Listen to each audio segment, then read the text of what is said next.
Hello everybody, how's it going? Khazadun here, and I'm back with some more Legacy of the Void beta casting. Look at this. I love good manners. GLHF back, Protosser. Do it, or you are gonna be not the one I want to win. There you go, good job. So, I've recently taken to casting some of these games, mostly because nobody else is doing it, and I wanted to watch some Legacy of the Void games being casted, and I can't find them. So I guess I do want to make a disclaimer before I really get into this though. Number one, I am not Tastosis. I am not the best caster in the world. I will admit this right off the bat. And if you're not looking for somebody who knows the most in-depth strategies, or I guess I should say, if you're not looking for someone who doesn't know the most in-depth strategies and all the little things that you can do in this game, probably don't look at this video, because you're not going to see that. What you are going to see in this video is somebody who's going to work real hard to make the game understandable to people who do not play it. And I'll be having some different ways in which I do that. So, let's get this thing started. Over here in our bottom right corner, we have our red Protoss friend, Protosser. I try to not make the sounds. I keep forgetting. I already will add the sounds in later. Oh well, whatever. And in our top left-hand corner, his opponent, gonna be the blue Zerg, it is... Celphy! I forgot his name, no! It's Celphy, guys. Sorry. So let's go ahead and put that up there, and let's see what they are up to in the production tab. It looks like Protosser... What is he up to? Is he gonna put something there, or is he just gonna sort of be annoying with that probe? Okay, so we can already see lots of stuff happening. No expansions quite yet, which is kind of surprising. I would have expected at least to see the Zerg do some kind of early expansion, but not going to be so, probably because this is a somewhat smaller map.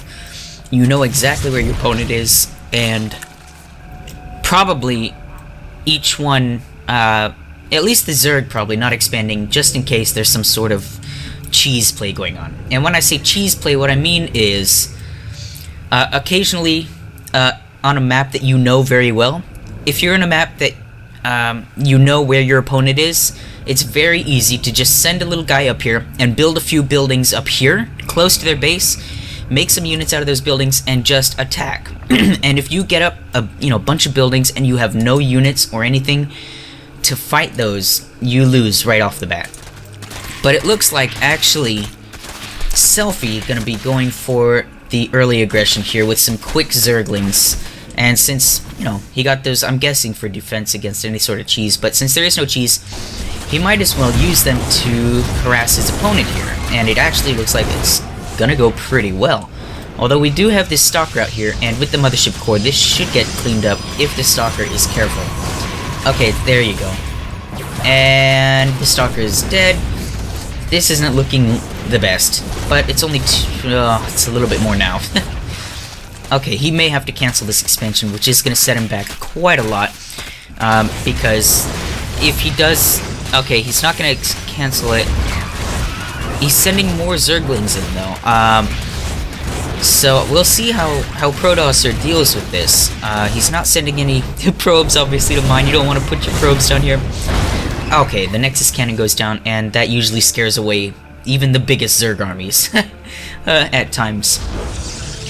But he is continuing to reinforce down here, and he really wants to take this out, but Protosser has finally got his defense sort of set up with a wall off here, got a Stalker blocking the ramp, so Zerg is going to have a much tougher time getting in. Oh, that poor probe. So it looks like we're going to see this game go into some later stages with some more units, some higher tech stuff. It's going to be very cool to see. Yeah, they're not getting in anytime soon. Boy, they are trying, though. As you can see, only a few Zerglings can attack at a time because of this small surface area. And actually, wow, good job by Protosser, just completely walling off there, so that nothing can get in or out. And then he cancels that for a quick refund. Now that he's got these sentries, I feel like the early stages of the game are going to revolve a bit around these sentries, so I'm going to go ahead and throw up a video explaining to you guys what makes the sentry so cool, and you should be seeing that right now. The sentry is a Protoss gateway unit with some very useful abilities if used well. The first ability, called Force Field, allows the sentry to create force fields on the battlefield to impede the movement of all ground units. Force fields can be used to create a bottleneck, split opposing armies in half, or block the army out entirely. The second ability is called Guardian Shield. All units inside the shield take less damage from ranged units, which can make the difference in close engagements. The third ability, called Hallucination, allows the sentry to conjure up a mirage of any unit in the Protoss arsenal. This can be used for some quick and safe scouting, or it can be used to fool the enemy into focusing on units that aren't actually there. The hallucinations will be revealed to the enemy if they have detection.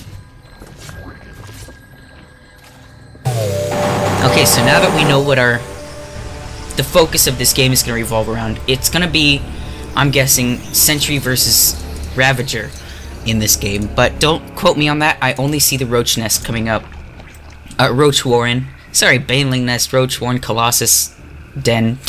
It's not a Colossus Den, it's a Hydralisk Den, but I like to call it a Colossus Den at times. Anyway, yeah, we see the Roach Horn coming up, and out of this you can build roaches, which can automatically, I think with layer tech, and since he's getting the layer, that pretty much confirms my belief here that he's probably going to be getting some Ravagers, but I'm not going to show you guys the video about Ravagers until we actually see some Ravagers morphing in, because I don't want to look like an idiot. Even though I've already said Ravagers. Good, okay. So Zerg going to be trying to harass, but it's not going to work. Nothing's gonna get done. Protoss is free to get money, free to tech, get some tech structures. Got a Twilight Council warping in. I would assume for Blink Stalkers, which are very good in combination with these sentries, because you can put down force fields in one place and blink your Stalkers into another area and use your Zealots to go around some other way. It's just kind of insane, the things that you can do on the battlefield when you have certain units combined. And there's Blink right there, so that's correct. Woo! A small victory, but a victory nonetheless. For me, anyway, as a caster. And I mean, Zerg is pretty much ahead. Protoss can't really move out. He can't do much. He's only got these 4 sentries. If he tries to move out, he's toast. So, and Zerg, I would assume, knows this. Although we do have the Mothership Core kind of hanging out, scouting around, looking to see what's going on around the base.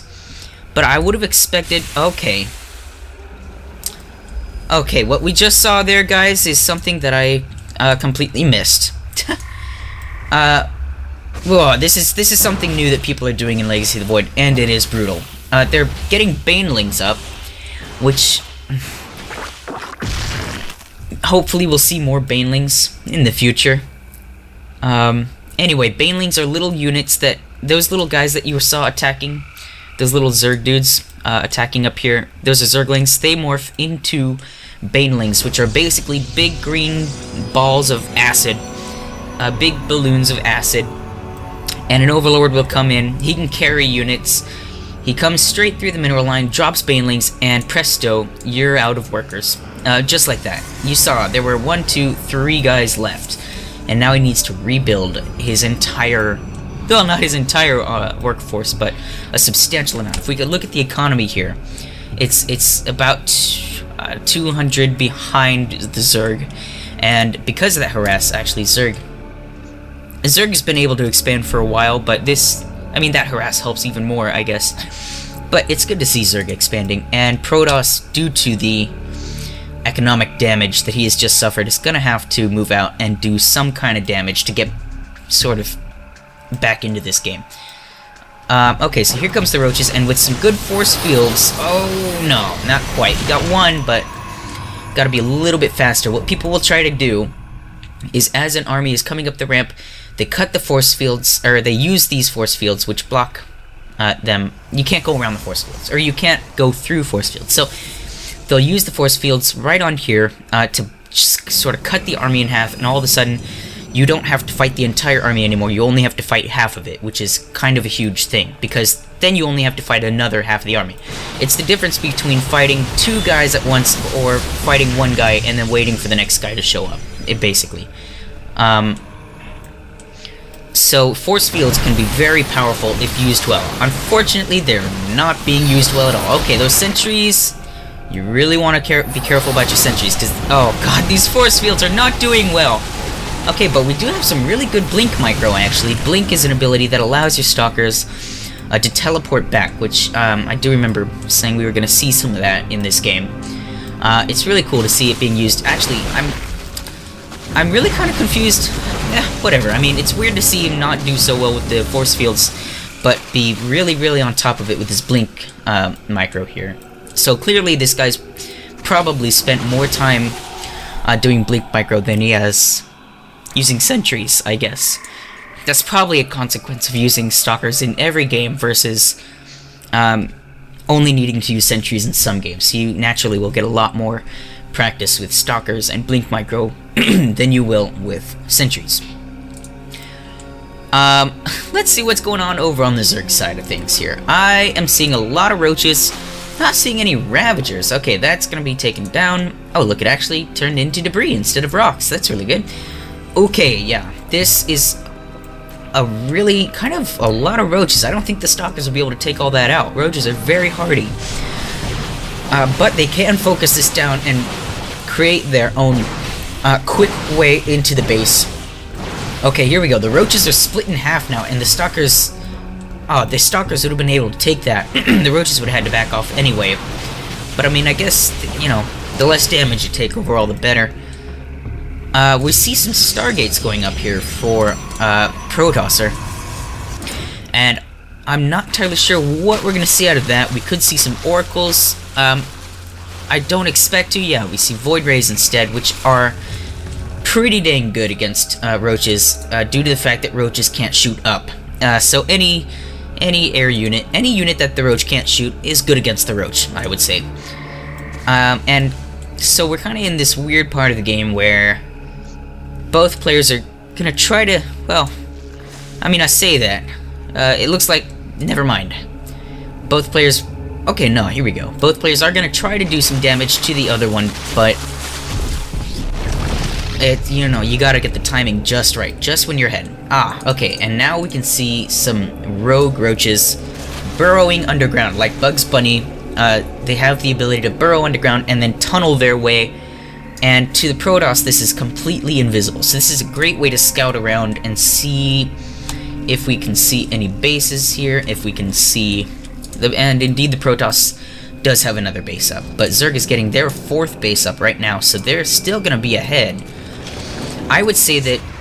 Okay, here we go. This cannon can actually detect these roaches here, and bam.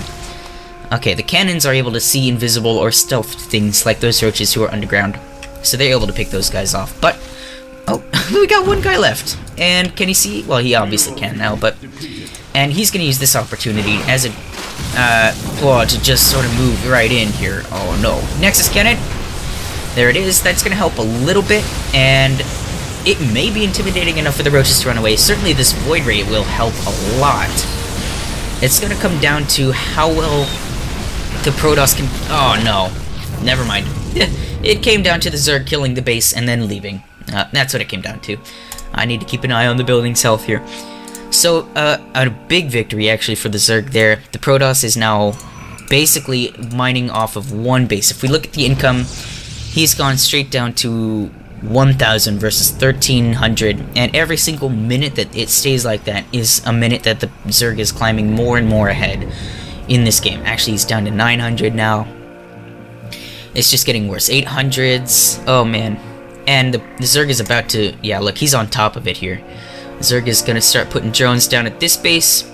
Here's one coming in. 700s. Oh, God, Protoss really needs to get this back. What are they doing? Please.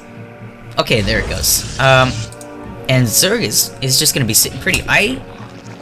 Okay. Oh, swarm hosts. Now, what in the heck am I looking at? Oh, yes, okay. Alright, we're seeing swarm hosts here, and...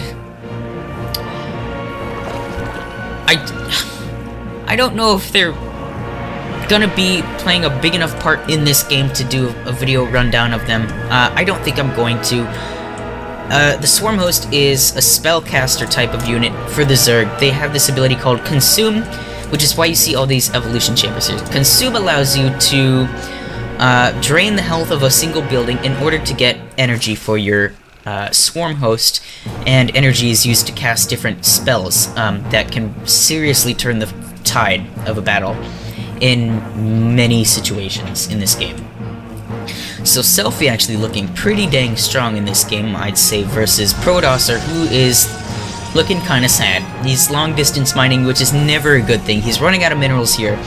I would say he... Oh man, yeah, he should have expanded more earlier. And I don't mean he should have expanded earlier, I mean he should have taken other expansions earlier as well. But he didn't. So he's just sort of being outplayed by Celphy at this moment. Okay, we're finally seeing the Ravager. But this game is no longer going to revolve around the Ravager, so... and it was cancelled anyway. So no video rundown of that, guys. We see a Dark Shrine and a Fleet Beacon. As Day 9 says, or did say when he did StarCraft, when behind Dark Shrine. But the Zerg is already in the base. They're going to see this. They see the Fleet Beacon at least, and... I would think he's probably going to try doing some Tempests with this. Carriers, I would say, are going to be a little pricey.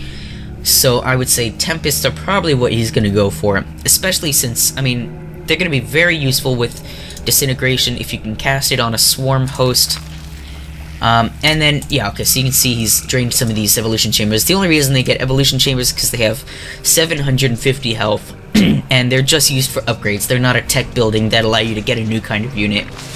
So it's a relatively useless building after you build, you know, 2 or 3 of them. So if you build 4, this is just basically exchanging minerals for energy at this point, which is actually huge. And the great thing about Zerg buildings is, as long as they're on this gray goo stuff called creep, they will heal themselves. As you can see, 89, 390. They heal very slowly apparently, but they do heal. Okay, we're gonna have a huge attack coming in for the Zerg, and I don't know if the Protoss is going to be able to hold this. This is... Oh, he's ruining the concave here.